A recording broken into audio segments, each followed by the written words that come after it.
जोहार साथियों, मैं मुकेश बिरुआ। अमित शाह अपनी भाषा में बांग्लादेशी घुसपैठियों को चुन चुन कर निकालने की बात कर रहे हैं, लेकिन झारखंड में किसे चुनेंगे, कितने चुनेंगे, इसका जवाब ना ही उनके पास है और ना ही भाजपा के पास होगा भी। लेकिन वो हम लोग को ठग रहे हैं, क्योंकि केंद्रीय एजेंसी के अनुसार झारखंड में कोई बांग्लादेशी घुसपैठिए नहीं हैं।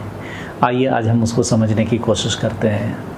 भाजपा घुसपैठिए वाला मामला को जिस तरह से झारखंड विधानसभा चुनाव के प्रमुख मुद्दा के रूप में उठा रही है, हम लगातार इस मुद्दे की सच्चाई को सामने लाने का प्रयास में लगे हुए हैं। यह मुद्दे से ज़्यादा राजनीतिक ध्रुवीकरण के लिए इस्तेमाल किया जाने वाला भाजपाई एजेंडा है। चीज़ों को अब समझना ज़्यादा ज़रूरी हो गया है। देखिए, हरियाणा में विधानसभा चुनाव हो रहे हैं। वहाँ प्रधानमंत्री की रैली में 5000 लोग भी नहीं जुटे थे। भाजपा के लोगों के गांव में घुसने पर वहां पाबंदी लगा दी गई है। खट्टर जो पूर्व मुख्यमंत्री है, उनका भतीजा कांग्रेस में शामिल हो गया है। हरियाणा के भाजपा के वर्तमान मुख्यमंत्री सैनी रैली को छोड़कर रील बनाने में लगे हैं। अमित शाह झारखंड में रैलियां कर रहे हैं और नरेंद्र मोदी अमेरिका चले गए हैं। हरियाणा के लोग किसी भी सूरत में भाजपा को देखना नहीं चाहते हैं। जो पूर्वानुमान आ रहा है, उस हिसाब से भाजपा वहां 90 सीटों में से 2 अंकों में भी नहीं पहुंचने वाली है, ऐसा अधिकतर चुनावी रणनीतिकारों का अनुमान है। चुनाव तो हरियाणा और जम्मू एंड कश्मीर में एक साथ हो रहा है, लेकिन भाजपा का शीर्ष नेतृत्व झारखंड के दौरे में व्यस्त है। उनको भी अंदाज़ा हो गया है कि वहाँ वे जीतने वाले तो नहीं हैं, इसलिए झारखंड को टारगेट किया जा रहा है, वो भी एक प्रयोगशाला के तौर पर। और वह प्रयोगशाला घुसपैठी के माध्यम से किया जा रहा है। भोगनाडी की रैली में अमित शाह बोलते हैं कि घुसपैठियों को चुन चुन कर निकालेंगे। ये तो हुई उनकी बात। अब मैं भारत सरकार के आंकड़ों को ही आपके सामने बताता हूँ और आप समझिए इस बात को कि ये लोग कैसे अपने ही जैसे हर किसी को अनपढ़ और बुद्धू समझते हैं। ये इकोनॉमिक टाइम्स की खबर है कि भारत ने 2018 तक में 577 बांग्लादेशी घुसपैठियों को वापस बांग्लादेश भेजा। जहाँ तक बांग्लादेश की सीमा का सवाल है, भारत से जो सीमा लगती है उसमें से 262 किलोमीटर असम से, 856 किलोमीटर त्रिपुरा से, 315 किलोमीटर मिजोरम से, 443 किलोमीटर मेघालय से और पश्चिम बंगाल से 2270 किलोमीटर गुजरती है। भारत की केंद्रीय एजेंसी बॉर्डर सिक्योरिटी फोर्स ने ये आंकड़ा दिया है कि 577 घुसपैठियों में से 480 पश्चिम बंगाल के रास्ते घुसे थे, 71 त्रिपुरा के रास्ते, 18 मेघालय के रास्ते और 8 असम के रास्ते घुसे थे। इन घुसपैठियों को जनवरी 2018 से लेकर मई 2021 तक बांग्लादेश को वापस भेजा गया। अब बताइए, इस सरकारी आंकड़े में तो झारखंड है ही नहीं, यानी झारखंड में एक भी बांग्लादेशी घुसपैठिए नहीं घुसा, जो कि पिछले कुछ वीडियो में लगातार मैं यही तो तर्क दे रहा हूँ। इस आंकड़े से तो नरेंद्र मोदी और अमित शाह सहित भाजपा के नेताओं के शरीर में क्या कपड़े बच पाएंगे। आप मेरी बात को समझ रहे होंगे, फिर भी शायद ही इन्हें शर्म आए, क्योंकि ये लोग थेथरोलॉजी में मास्टरी कर लिए हैं। थेथरोलॉजी बिहार में एक प्रचलित शब्द है, आप भी थोड़ा गूगल करके अपने से भी थोड़ा जानकारी ले लीजिए। तो आगे बढ़ते हैं। भाजपा और उसकी एजेंसियां बार बार बांग्लादेश के घुसपैठियों के झारखंड में घुसने की बात कहती है, और बीएसएफ जब डेटा देती है तो झारखंड का आंकड़ा ही नहीं होता है। अब इनसे पूछा जाना चाहिए कि असम, त्रिपुरा, मेघालय और पश्चिम बंगाल में सीमाओं को सुरक्षित करने के लिए वो एक क्या कदम उठा रही है। कहीं जानबूझकर घुसपैठियों को राजनीतिक मुद्दा बनाने के लिए राज्यों में घुसने तो नहीं दिया जा रहा, क्योंकि 577 घुसपैठियों से तो किसी भी राज्य की डेमोग्राफी शायद ही बदले। जब बांग्लादेशी घुसपैठियों का केंद्र सरकार का आंकड़ा सिर्फ 577 है, तो संताल परगना का डेमोग्राफी कौन बिगाड़ रहा है। कहीं उत्तर बिहार और पश्चिम बंगाल से आए हुए गैर आदिवासी तो इसके लिए जिम्मेदार नहीं हैं, जो कि scroll.in और झारखंड जन अधिकार महासभा जैसे संगठनों ने दावा किया है। अब तो सब कुछ साफ साफ दिख रहा है। केंद्र सरकार हाईकोर्ट में डेटा तो नहीं देती, सिर्फ परसेंटेज बताकर माहौल बनाने का प्रयास करती है। फिर ईडी भी एक घुसपैठी को पकड़कर मनी लॉन्ड्रिंग का केस कर देती है, जबकि उसके पास मनी ट्रेल का कोई सबूत नहीं है, जिसके लिए ईडी जैसी एजेंसियां बनाई गई है। केंद्र सरकार झारखंड हाईकोर्ट में जानबूझकर मुख्य न्यायाधीश की नियुक्ति नहीं कर रही है, ताकि कार्यवाहक मुख्य न्यायाधीश के बहाने भाजपा अपना प्रोपेगेंडा चला सके।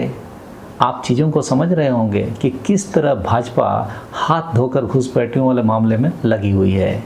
मेरे द्वारा जो तथ्य आपके सामने लाए जा रहे हैं उसका आप ज़्यादा से ज़्यादा प्रचार करें और भाजपा वालों से भी सवाल करें। ये लोग झारखंड का माहौल बिगाड़ना चाहते हैं। यदि माहौल बिगड़ा तो ये लोग सफल होंगे और यदि माहौल नहीं बिगड़ा तो झारखंड सफल होगा। झारखंड के आदिवासी मूलवासी से हम यह उम्मीद कर सकते हैं कि अपनी लड़ाई तो जल जंगल और ज़मीन को बचाने के लिए है, अपनी लड़ाई अपनी सभ्यता और संस्कृति को बचाने के लिए है, अपनी लड़ाई तो सरना कोड के लिए है, 1932 खतियान की है, अपनी लड़ाई तो 77% आरक्षण की है। घुसपैठिए को यदि समस्या के रूप में देखेंगे तो गैर आदिवासी जिनका नाम 1932 खतियान में नहीं है वे घुसपैठिए हैं। घुसपैठी की परिभाषा को 1932 के खतियान के आधार पर बनाई है। देखिए ये लोग किस तरह बगले झांकने लगेंगे और खतियान पर अडिग रहना है, टिके रहना है। भाजपा आज के समय में सिर्फ पूंजीपतियों को फायदा देकर अपना भविष्य सुनिश्चित कर रही है। उसका जनता के हित से कोई लेना देना नहीं है, ना ही उसूलों से बहुत कुछ लेना देना है। इस बार के लोकसभा चुनाव के बाद आज तक भाजपा ने संसदीय बोर्ड की बैठक नहीं बुला पाई। पता है क्यों? क्योंकि नरेंद्र मोदी और अमित शाह को डर है कि संसदीय बोर्ड की बैठक में उनके विरुद्ध विद्रोह ना हो जाए, जबकि प्रधानमंत्री या किसी भी पार्टी का नेता का चयन के लिए संसदीय बोर्ड की बैठक होना जरूरी है।